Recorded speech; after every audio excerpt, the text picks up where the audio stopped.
Social media میں قوم پرستوں اور آپ کے درمیان لفظی گولہ باری جاری ہے، تو آپ کے خیال میں یہ جعلی قوم پرست کون ہے گلگت بلتستان میں؟ ہنزہ اور گزر کو اگنور کیا ہے اس 370 ارب روپے کا جو بجٹ ہے. ہمارے قوم پرست بھائی بھی اس پہ گلہ کر رہے ہیں، تو اس کی اصلیت کیا ہے؟ مطلب واقعی گزر اور ہنزہ اس 370 ارب جو بجٹ ہے اس پہ اگنور ہوئے ہیں؟ 4 سے 5 مہینے ہوئے ہیں. اسپیشل پروٹیکشن یونٹ ہے گلگت بلتستان پولیس کا جو نیا بنا ہے، 5 مہینے تقریباً ان کی سیلریز بند ہے.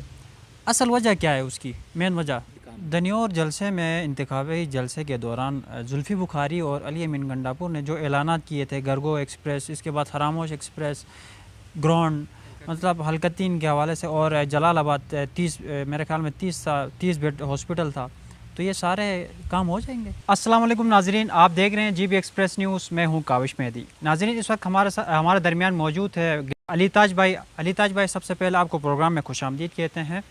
علی تاج بھائی، گلگت بلتستان میں پی ٹی آئی کی حکومت تو آئی ہے، 6-7 مہینے تو ہو گئے ہیں گلگت بلتستان میں، کوئی خاص تبدیلی ابھی تک تو نظر نہیں آ رہی. اس کی وجہ کیا ہے؟ بسم اللہ الرحمن الرحیم. سب سے پہلے میری طرف سے کاشف آپ کو، جی بی ایکسپریس اور آپ لوگوں کی تمام خاندانوں کو دلی عید مبارک. آج اس اہم دن پہ آپ میرے گھر تشریف لائے ہیں، اس پہ بھی میں آپ کا بہت بہت شکر گزار ہوں. جو سوال آپ نے پوچھا ہے کہ الحمدللہ ہماری حکومت کو تقریباً 4 مہینے ہو گزرے ہیں.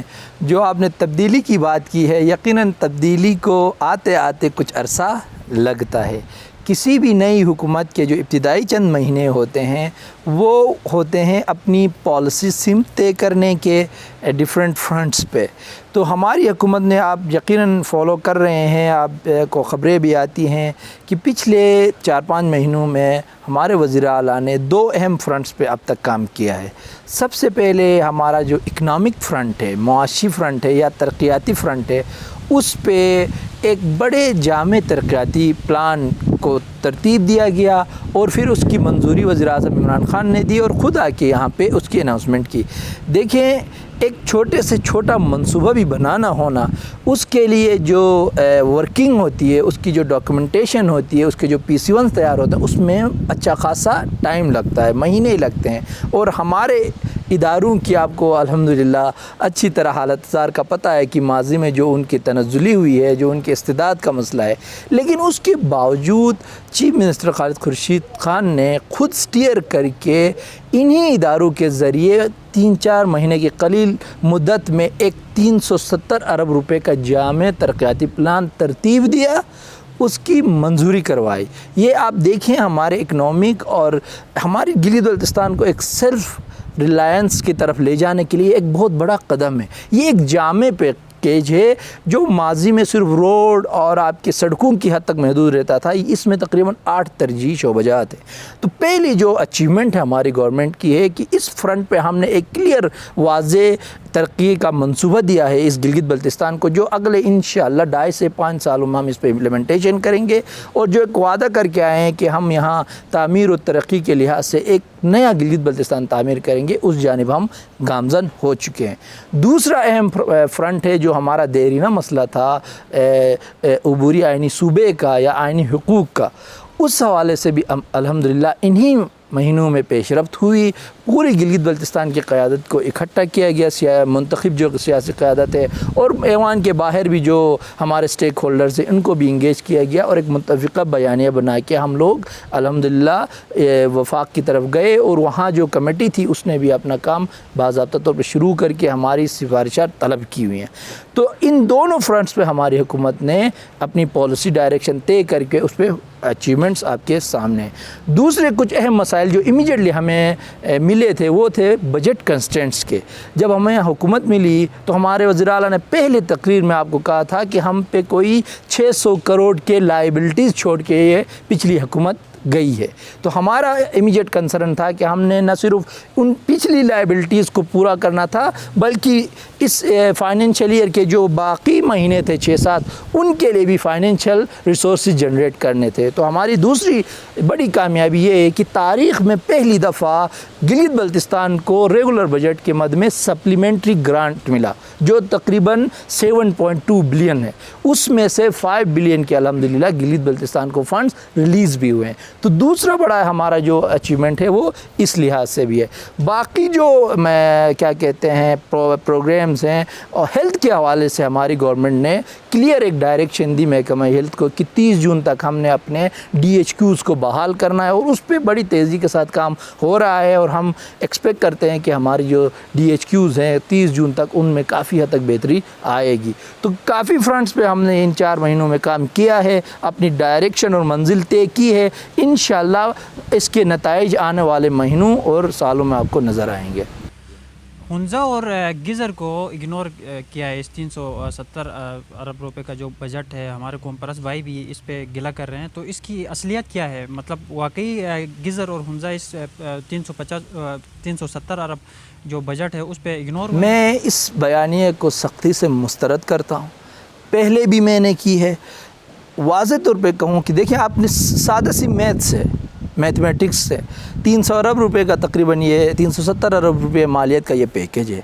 تو اس میں جو سب سے پہلا ترجیح شعبہ ہے روڈ اینڈ کمیونیکیشن کا اور پہلا توانائی کا ہے. اس میں جو سب سے بڑا منصوبہ ہے عطاباد 50 میگا واٹ کا, وہ آپ کے ہنزہ میں جس کی مالیت 20 ارب روپے ہے. دوسرا اہم ترجیح شعبہ ہے آپ کا روڈ انفراسٹرکچر کا. اس کا سب سے بڑا منصوبہ گلگت شندور ایکسپریس وے آپ کے غزر میں جس کی مالیت تقریباً 50 ارب روپے ہے. ان دونوں کو اکٹھا کریں یہ کوئی 70 ارب مالیت کے پروجیکٹس بنتے ہیں.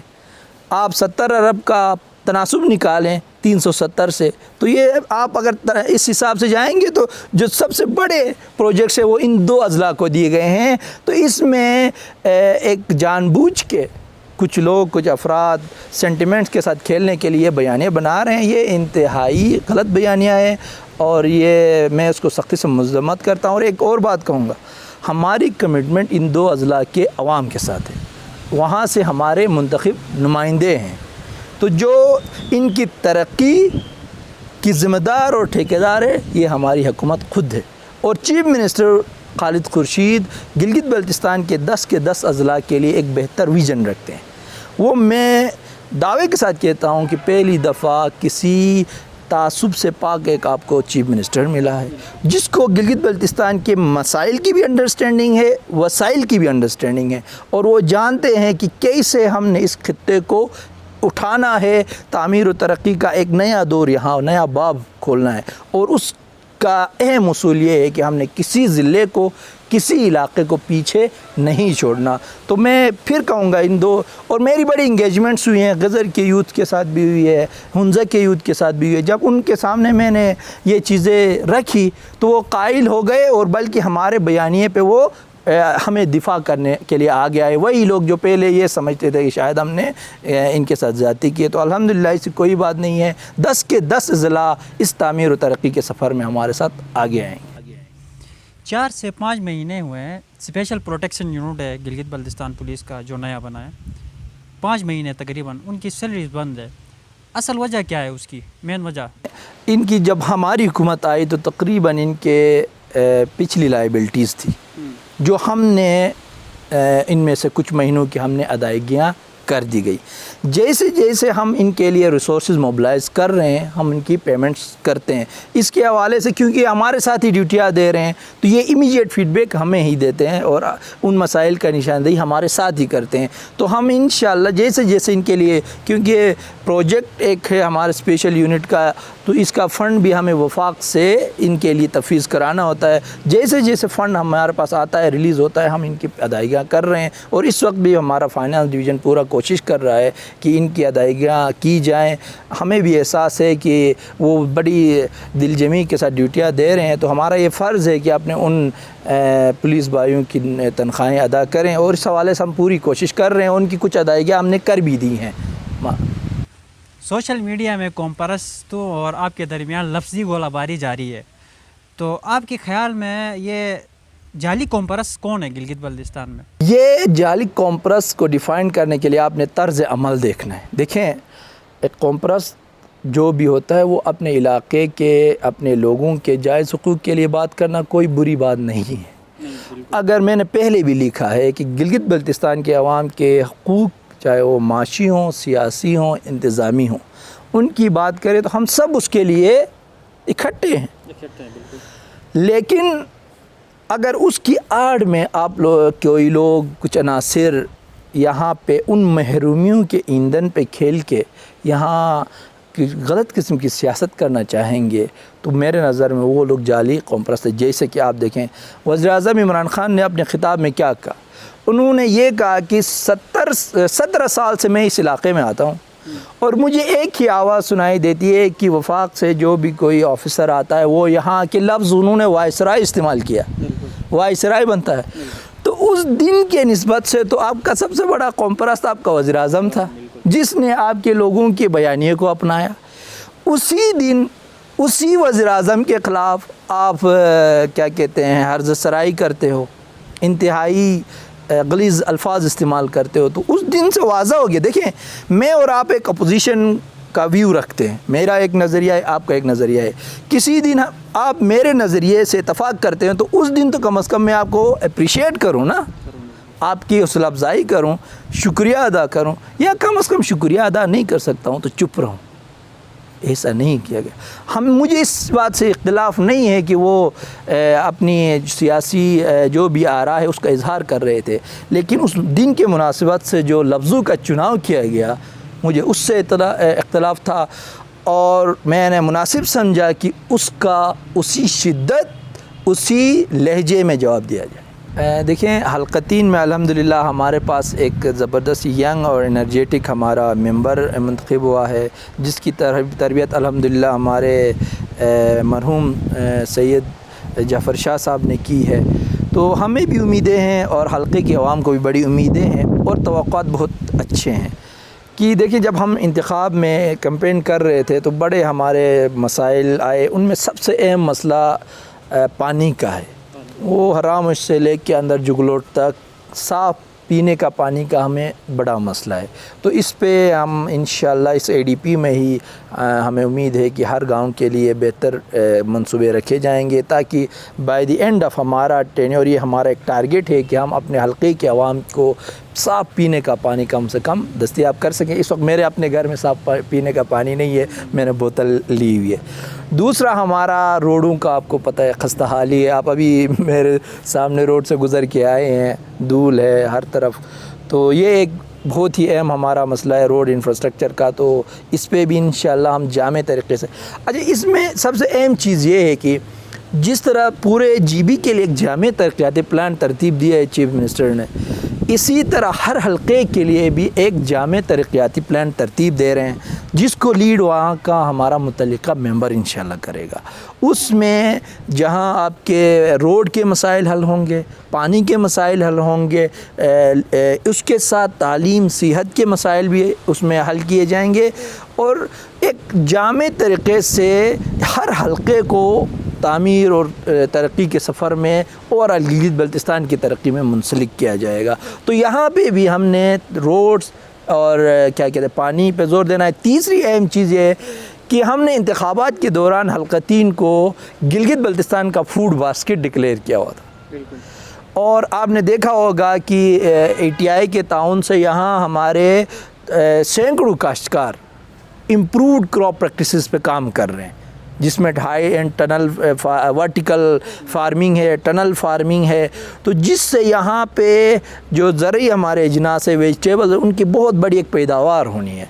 اب اس کو اگر ہم مناسب طریقے سے اس کو سٹوریج کے لیے بندوبست نہ کریں، اس کے لیے مارکیٹ کی لنکیجز نہ کرائیں تو ہمیں خدشہ یہ بھی ہے کہ شاید ان ہمارے کاشتکاروں کی محنت ضائع بھی ہو سکتی ہے. تو اس جانب بھی میں اور ہمارے جو ممبر ہیں سید سہیل عباس وہ بھی اس میں ذہن رکھتے ہیں کہ کیسے ہم کولڈ اسٹوریجز کے تھرو یا مارکیٹ تک لنکیجز کے تھرو ہماری جو محکمہ زراعت ہے اس کو انگیج کر کے کیسے ہم زیادہ سے زیادہ حلقتین کے کاشتکار کو فیسیلیٹیٹ کریں تاکہ اس نے جو محنت کی ہے سال سال اس کا اجر اسے ملے اور مزید بہتری لائے اپنے ایگریکلچر پریکٹسز میں. تو یہ ہمارا ایک تیسرا اہم شعبہ ہے جس کو ہم نے بہت ہی غور سے دیکھنا ہے اور اس کے لیے کام کرنا. دنیور جلسے میں انتخابی جلسے کے دوران زلفی بخاری اور علی امین گنڈاپور نے جو اعلانات کیے تھے گرگو ایکسپریس، اس کے بعد خراموش ایکسپریس، گراؤنڈ مطلب حلقتین کے حوالے سے، اور جلال آباد 30 میرے خیال میں 30 بیڈ ہاسپٹل تھا، تو یہ سارے کام ہو جائیں گے انشاءاللہ. دیکھیں جو وعدے ہم نے کیے ہیں بتدریج ان پہ ہم کام کریں گے. جہاں تک ایکسپریس وے کی بات ہے کہ دیکھیں بتدریج ہم نے ان پہ کام کرنا ہے. اصل میں دیکھیں یا تو ہمارے پاس ریسورسز لامحدود ہوں، ہم نے اپنے جو محدود وسائل ہیں ان میں لامحدود مسائل کو ترجیحی بنیادوں پہ پرائرٹائز کر کے حل کرنا ہے. اس میں صحت ہماری اولین ترجیح ہے اور ایک بڑے پلان کے تحت ہم گلگت بلتستان پورے گلگت بلتستان کے صحت کے نظام کو ٹھیک کرنا چاہ رہے ہیں. پہلے مرحلے میں جیسے میں نے پہلے کہا DHQ پہ جائیں گے، ان کو ہم بحال کریں گے. دوسرے مرحلے میں ہم ریجنل ہیڈ کوارٹرز ہسپتالز کو اپ گریڈ کریں گے، ان کی استعداد کاری کریں گے. اور تیسرے مرحلے میں ہم تحصیل جو ہسپتال ہوتے ہیں، BHUs ہوتے ہیں، گورنمنٹ ڈسپنسریاں ہیں، ان کی ہم استعداد کاری کر کے ان کو بہتر کریں گے. تو انشاءاللہ لازمی طور پہ اس میں ہر حلقہ، ہر گاؤں، ہر یونین کونسل کور ہوگی. تو ہمارا جو حلقہ 3 ہے یا یہاں جو ہسپتالوں کے حوالے سے اعلانات ہوئے تھے وہ بھی اس میں کور ہوں گے. اسی طرح روڈ انفراسٹرکچر کا ہے جو میں نے آپ کو کہا کہ اس دفعہ کی ADP انشاءاللہ روایتی نہیں ہوگی. جو روایتی طور پہ ADP آئی اس سے کئی گنا زیادہ اس میں ہم ریسورسز موبلائز کریں گے، ایلوکیٹ کریں گے. تو جو حلقے میں اناؤنسمنٹ ہوئے تھے انشاءاللہ ہم پوری کوشش کریں گے کہ اس جانب ہم ان پہ عمل درآمد کی جانب ہم پیش قدمی کریں اور آنے والے 2.5 سالوں میں اس پہ ہم خاطر خواہ کام کریں گے اور ڈیلیور کر کے دیں گے جو بھی ہم نے وعدے اپنے لوگوں سے کیے ہیں. علی بھائی میرا آخری سوال ہے، پاکستان تحریک انصاف گلگت بلتستان اپنے جو پرانے ورکرز ہے، بانی رہنما ہے، ان کو اگنور کرتی آ رہی ہے. اب صابر بھائی ہی آپ لے لیں، 2009 سے PTI میں ہے ادھر گلگت بلتستان میں، اس کو اگنور کیا گیا. اور بھی بہت سے ورکرز ہیں ان کو اگنور کیا گیا ہے. تو اس پر آپ کیا کہیں گے؟ سب سے پہلی بات تو میں یہ کہوں گا کہ الحمدللہ حکومت میں ہم اپنے ورکر کو کبھی اگنور نہ کیا ہے نہ کریں گے. اس کی ایک مثال یہ ہے کہ میں خود پچھلے تقریباً 10-12 سال سے اس پارٹی کے ساتھ منسلک ہوں. پارٹی نے ہی مجھے موقع دیا، چیف منسٹر خالد خورشید خان نے موقع دیا، ہمارے منسٹرز نے انکریجمنٹ کی، سپورٹ کی. تو اسی کی وجہ سے مجھے آج آپ دیکھ رہے ہیں کہ ایک اہم پوزیشن پہ جو حکومتی معاملات فرنٹ لائن پہ آ کے ڈیفینڈ کرنے ہوتے ہیں، پروموٹ کرنے ہوتے ہیں، اس پہ مجھے ذمہ داریاں دی گئیں. تو انشاءاللہ بتدریج جیسے جیسے ہم آگے بڑھیں گے ہم اپنے جو اور ایک بات میں آپ کو پھر کہوں کہ ہمارے پاس جو ورکر ہے انتہائی قابل ورکر ہے، اس کو جس قسم کی ذمہ داری دی جائے وہ بخوبی سر انجام دینا وہ جانتا ہے. تو انشاءاللہ جیسے جیسے معاملات آگے بڑھیں گے ہر کسی کے لیے مناسب مواقع ملیں گے تاکہ وہ اپنی پارٹی کے ساتھ ایک جو جذبہ ہے اس کے تحت وہ اپنے لوگوں کی خدمت کر سکے. ابھی دیکھیں پچھلے 2-3 مہینوں میں جو ترجیحات تھی، جو وزیر اعلیٰ کے سامنے معاملات تھے، وہ تھے کہ گلگت بلتستان کو ایک پلاننگ کے تحت ایک کیسے ہم اگلے 5 سالوں کا ہم اپنا سمت طے کریں. تو وہ بڑے معاملات پہ ورکنگ کر رہے تھے. تو جیسے جیسے وہ چیزیں میچور ہو گئی ہیں اب ہم انشاءاللہ دوسری طرف بھی توجہ دے رہے ہیں اور آنے والے ہفتوں میں، دنوں میں آپ اچھی خوشخبریاں سنیں گے جس میں ہمارے سارے ورکرز انشاءاللہ بہت اطمینان کے ساتھ اپنی پارٹی کے ساتھ لگے رہیں گے، کام کریں گے. اور دیکھیں حکومتیں پارٹیاں نہیں چلاتی، پارٹی حکومت چلاتی. جب تک ہمارا ورکر ہماری حکومت کے ساتھ انگیجڈ ہے، وہ کسی نہ کسی صورت اس کے ساتھ لنکڈ ہے، اپنا فیڈ بیک دیتا ہے، تو ہماری حکومت مضبوط ہے. تو ہم بھی پوری کوشش کر رہے ہیں، جس کے تحت ہم نے وزیر اعلیٰ کے ہاؤس کے دروازے اپنے ورکروں کے لیے بھی اور عوام کے لیے بھی کھلے رکھے.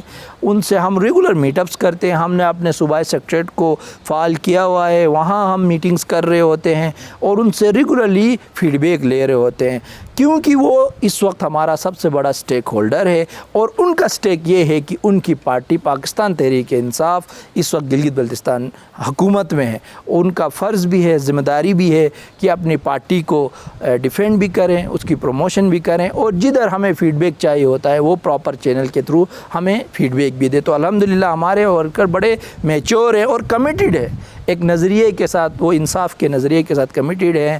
عہدے وقتی چیز ہوتی ہیں، حکومتیں وقتی چیز ہوتی ہیں، اقتدار وقتی ہے. ہماری پارٹی نے ہمیشہ رہنا ہے، ہمارے ورکر نے اس کے ساتھ ہمیشہ رہنا ہے. انشاءاللہ ہمارا ورکر ہمارے ساتھ جڑا ہوا ہے اور آگے بھی جڑا ہی رہے گا. تھینک یو علی صاحب، آپ نے اپنے قیمتی وقت سے ہمیں وقت دیا.